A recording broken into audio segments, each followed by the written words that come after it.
गुरु तेग बहादुर साहब के 400वें प्रकाश पर्व को समर्पित इस भव्य आयोजन में मैं आप सभी का हृदय से स्वागत करता हूं। अभी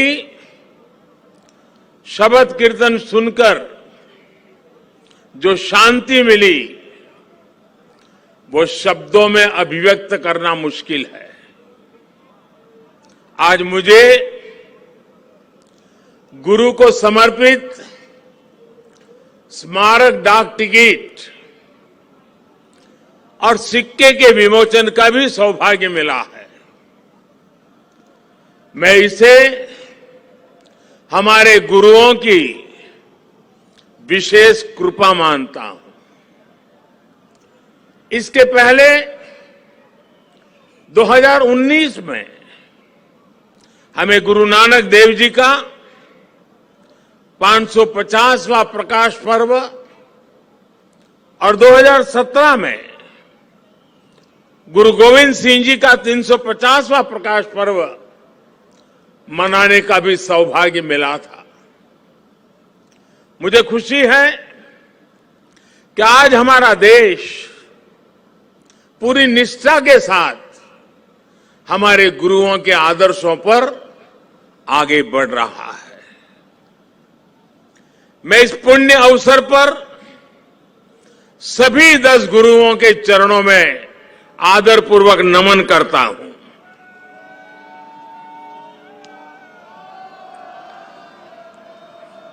आप सभी को, सभी देशवासियों को और पूरी दुनिया में गुरुवाणी में आस्था रखने वाले सभी लोगों को मैं प्रकाश पर्व की हार्दिक बधाई देता हूं। साथियों, ये लाल किला कितने ही अहम कालखंडों का साक्षी रहा है। इस किले ने गुरु तेग बहादुर साहब की शहादत को भी देखा है और देश के लिए मर मिटने वाले लोगों के हौसले को भी परखा है। आजादी के बाद के 75 वर्षों में भारत के कितने ही सपनों की गूंज यहां से प्रतिध्वनित हुई है। इसलिए आजादी के अमृत महोत्सव के दौरान लाल किले पर हो रहा ये आयोजन बहुत विशेष हो गया है। साथियों, हम आज जहां हैं, अपने लाखों करोड़ों स्वाधीनता सेनानियों के त्याग और बलिदान के कारण है। आजाद हिंदुस्तान, अपने फैसले खुद करने वाला हिंदुस्तान, लोकतांत्रिक हिंदुस्तान,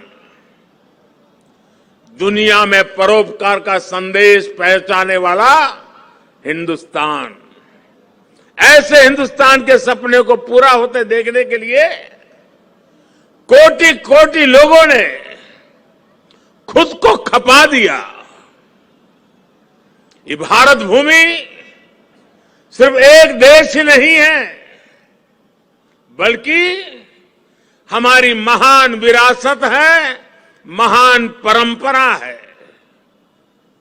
इसे हमारे ऋषियों, मुनियों, गुरुओं ने सैकड़ों हजारों सालों की तपस्या से सींचा है, उसके विचारों से समृद्ध किया है। इसी परंपरा के सम्मान के लिए, उसकी पहचान की रक्षा के लिए 10 गुरुओं ने अपना जीवन समर्पित कर दिया था। इसलिए साथियों, सैकड़ों काल की गुलामी से मुक्ति को, भारत की आजादी को, भारत की आध्यात्मिक और सांस्कृतिक यात्रा से अलग करके नहीं देखा जा सकता। इसलिए आज देश आजादी के अमृत महोत्सव को और गुरु तेग बहादुर साहब के 400वें प्रकाश पर्व को एक साथ मना रहा है, एक जैसे संकल्पों के साथ मना रहा है।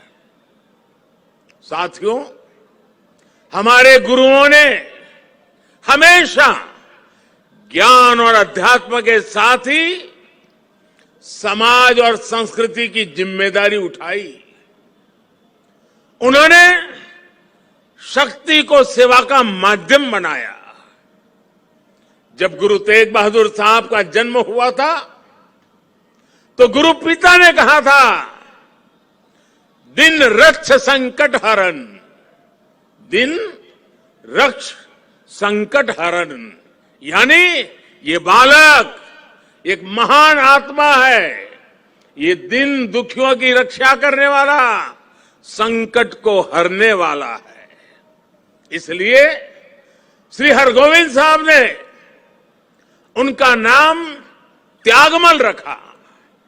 यही त्याग गुरु तेग बहादुर साहब ने अपने जीवन में चरितार्थ भी करके दिखाया। गुरु गोविंद सिंह जी ने तो उनके बारे में लिखा है, तेग बहादुर सिमरिए घर नौ निधि आवे धाई, सब थाई होई सहाय। अर्थात गुरु तेग बहादुर जी के स्मरण से ही सभी सिद्धियां अपने आप प्रकट होने लगती हैं।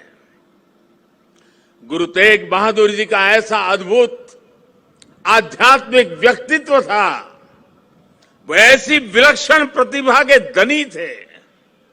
साथियों, यहां लाल किले के पास, यहीं पर गुरु तेग बहादुर जी के अमर बलिदान का प्रतीक गुरुद्वारा शीशगंज साहब भी है। ये पवित्र गुरुद्वारा हमें याद दिलाता है कि हमारी महान संस्कृति की रक्षा के लिए गुरु तेग बहादुर जी का बलिदान कितना बड़ा था। उस समय देश में मजहबी कट्टरता की आंधी आई थी। धर्म को दर्शन, विज्ञान और आत्मशोध का विषय मानने वाले हमारे हिंदुस्तान के सामने ऐसे लोग थे जिन्होंने धर्म के नाम पर हिंसा और अत्याचार की पराकाष्ठा कर दी थी। उस समय भारत को अपनी पहचान बचाने के लिए एक बड़ी उम्मीद गुरु तेग बहादुर साहब के रूप में दिखी थी। औरंगजेब की आतताई सोच के सामने उस समय गुरु तेग बहादुर जी हिंद दी चादर बनकर, एक चट्टान बनकर खड़े हो गए थे। इतिहास गवाह है कि वर्तमान समय गवाह है और ये लाल किला भी गवाह है कि औरंगजेब और उसके जैसे अत्याचारियों ने भले ही अनेकों सिरों को धड़ से अलग करा, लेकिन हमारी आस्था को वो हमसे अलग नहीं कर सका। गुरु तेग बहादुर जी के बलिदान ने भारत की अनेकों पीढ़ियों को अपनी संस्कृति की मर्यादा की रक्षा के लिए, उसके मान सम्मान के लिए जीने और मर मिट जाने की प्रेरणा दी है। बड़ी बड़ी सत्ताएं मिट गई, बड़े बड़े तूफान शांत हो गए, लेकिन भारत आज भी अमर खड़ा है। भारत आगे बढ़ रहा है। आज एक बार फिर दुनिया भारत की तरफ देख रही है, मानवता के मार्ग पर पथ प्रदर्शन की उम्मीद कर रही है। गुरु तेग बहादुर जी का आशीर्वाद हम नए भारत के आभा मंडल में हर और महसूस कर सकते हैं। भाइयों और बहनों, हमारे यहां हर कालखंड में जब जब नई चुनौतियां खड़ी होती है तो कोई न कोई महान आत्मा इस पुरातन देश को नए रास्ते दिखाकर दिशा देती है। भारत का हर क्षेत्र, हर कोना हमारे गुरुओं के प्रभाव और ज्ञान से रोशन रहा है। गुरु नानक देव जी ने पूरे देश को एक सूत्र में पिरोया। गुरु तेग बहादुर जी के अनुयायी हर तरफ हुए। पटना में पटना साहिब और दिल्ली में रकाबगंज साहिब, हमें हर जगह गुरुओं के ज्ञान और आशीर्वाद के रूप में एक भारत के दर्शन होते हैं। भाइयों और बहनों, मैं अपनी सरकार का सौभाग्य मानता हूं कि उसे गुरुओं की सेवा के लिए इतना कुछ करने का अवसर मिल रहा है। पिछले वर्ष ही हमारी सरकार ने साहिबजादों के महान बलिदान की स्मृति में 26 दिसंबर को वीर बाल दिवस मनाने का निर्णय किया है। सिख परंपरा के तीर्थों को जोड़ने के लिए भी हमारी सरकार निरंतर प्रयास कर रही है। जिस करतारपुर साहिब कॉरिडोर की दशकों से प्रतीक्षा की जा रही थी, उसका निर्माण करके हमारी सरकार ने गुरु सेवा के लिए अपनी प्रतिबद्धता दिखाई है। हमारी सरकार ने पटना साहिब समेत गुरु गोविंद सिंह जी से जुड़े स्थानों पर रेल सुविधाओं का आधुनिकीकरण भी किया है। हम स्वदेश दर्शन योजना के जरिए पंजाब में आनंदपुर साहिब और अमृतसर में अमृतसर साहिब समेत सभी प्रमुख स्थानों को जोड़कर एक तीर्थ सर्किट भी बना रहे हैं। उत्तराखंड में हेमकुंड साहिब के लिए रोपवे बनाने का काम अभी आगे बढ़ रहा है। साथियों, श्री गुरु ग्रंथ साहिब जी हमारे लिए आत्म कल्याण के पथ प्रदर्शक के साथ साथ भारत की विविधता और एकता का जीवंत स्वरूप भी है। इसलिए जब अफगानिस्तान में संकट पैदा होता है, हमारे पवित्र गुरु ग्रंथ साहिब के स्वरूपों को लाने का प्रश्न खड़ा होता है, तो भारत सरकार पूरी ताकत लगा देती है। हम न केवल गुरु ग्रंथ साहिब के स्वरूप को पूरे सम्मान के साथ शीर्ष पर रखकर लाते हैं, बल्कि संकट में फंसे अपने सिख भाइयों को भी बचाते हैं। नागरिकता संशोधन कानून ने पड़ोसी देशों से आए सिख और अल्पसंख्यक परिवारों को देश की नागरिकता मिलने का रास्ता साफ किया है। ये सब इसलिए संभव हुआ है क्योंकि हमारे गुरुओं ने हमें मानवता को सर्वोपरि रखने की सीख दी है। प्रेम और सौहार्द हमारे संस्कारों का हिस्सा है। साथियों, हमारे गुरु की वाणी है, भय काहू को देत नहीं, भय काहू को देत नहीं, नहीं भय मानत आन, कह नानक सुने रे मना, ज्ञानी ताही बखानी। अर्थात ज्ञानी वही है जो न किसी को डराए और न किसी से डरे। भारत ने कभी किसी देश या समाज के लिए खतरा नहीं पैदा किया। आज भी हम पूरे विश्व के कल्याण के लिए सोचते हैं, एक ही कामना करते हैं। हम आत्मनिर्भर भारत की बात करते हैं तो उसमें पूरे विश्व की प्रगति लक्ष्य का सामने रख करके हम करते हैं। भारत विश्व में योग का प्रसार करता है तो पूरे विश्व के स्वास्थ्य और शांति की कामना से करता है। कल ही मैं गुजरात से लौटा हूं। वहां विश्व स्वास्थ्य संगठन के पारंपरिक चिकित्सा के ग्लोबल सेंटर का उद्घाटन हुआ है। अब भारत विश्व के कोने कोने तक पारंपरिक चिकित्सा का लाभ पहुंचाएगा, लोगों के स्वास्थ्य को सुधारने में अहम भूमिका निभाएगा। साथियों, आज का भारत वैश्विक द्वंद्वों के बीच भी पूरी स्थिरता के साथ शांति के लिए प्रयास करता है, काम करता है। और भारत अपनी देश की रक्षा सुरक्षा के लिए भी आज उतनी ही दृढ़ता से अटल है। हमारे सामने गुरुओं की दी गई हुई महान सिख परंपरा है।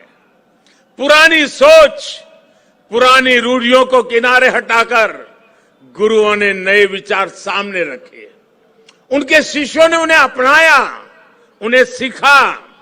नई सोच का ये सामाजिक अभियान एक वैचारिक इनोवेशन था। इसलिए नई सोच, सतत परिश्रम और 100% समर्पण, ये आज भी हमारे सिख समाज की पहचान है। आजादी के अमृत महोत्सव में आज देश का भी यही संकल्प है। हमें अपनी पहचान पर गर्व करना है, हमें लोकल पर गर्व करना है, आत्मनिर्भर भारत का निर्माण करना है। हमें एक ऐसा भारत बनाना है जिसका सामर्थ्य दुनिया देखे, जो दुनिया को नई ऊंचाई पर ले जाए। देश का विकास, देश की तेज प्रगति, ये हम सबका कर्तव्य है। इसके लिए सबके प्रयास की जरूरत है। मुझे पूरा भरोसा है कि गुरुओं के आशीर्वाद से भारत अपने गौरव के शिखर तक पहुंचेगा। जब हम आजादी के 100 साल मनाएंगे तो एक नया भारत हमारे सामने होगा। गुरु तेग बहादुर जी कहते थे, साधो साधो गोविंद के गुण गाओ, मानस जन्म अमोल कपायो, व्यर्था काहे गवाऊं। इसी भावना के साथ हमें अपने जीवन का प्रत्येक क्षण देश के लिए लगाना है, देश के लिए समर्पित कर देना है। हम सभी मिलकर देश को विकास की नई ऊंचाई पर ले जाएंगे। इसी विश्वास के साथ आप सभी को एक बार फिर हार्दिक शुभकामनाएं देता हूं। वाहेगुरु जी का खालसा, फतेह।